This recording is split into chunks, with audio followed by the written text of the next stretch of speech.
Chinese. Anti-Asian violence is not a new phenomenon. This is what you should know to keep yourself and loved ones safe. Title: 20 Safety Acts that will lessen your chances of being assaulted or robbed in the West. Countries like the United States, Canada, England, Australia, France, Italy, Spain, and many others that have even a small yet significant Asian population have, unfortunately, struggled with controlling nationalistic sentiments that produce acts of extreme racial violence against Asian communities.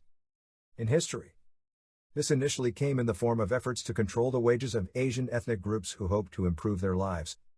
Anti-Asian political attitudes were cultivated to create violent attacks against Asian laborers who competed for jobs.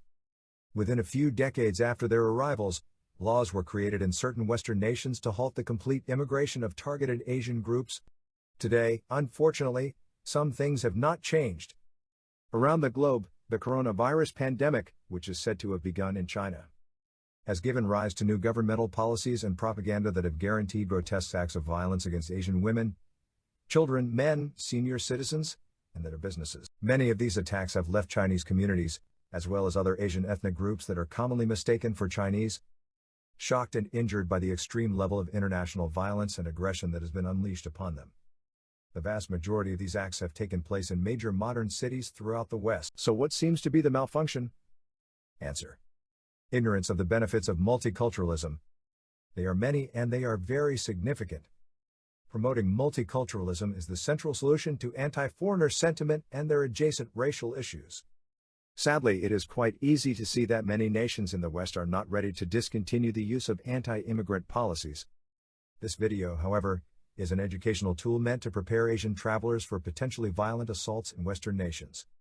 Let's begin. Safety Act Number 1: Never walk alone in Western countries.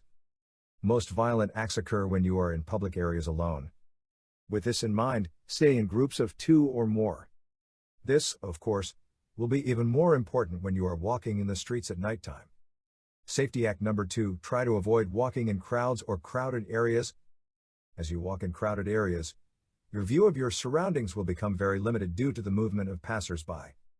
As a result, you will not be able to fully survey who is next to you, what is outside of your peripheral vision, and if someone is preparing to rob or attack you. Maintaining a safe distance of 3 to 5 feet from passers-by is essential for those of the Asian community, particularly senior citizens and those with physical disabilities. Safety Act Number 3: Avoid verbal altercations with anti-Asian passers-by. Tensions are very high in the West and within Asian communities around the world. Your reflexive desire to yell and or confront an anti-Asian passerby seems like it would be a logical reaction to another's aggression. Don't do it. If an anti-Asian passerby happens to say something disrespectful to you, ignore it.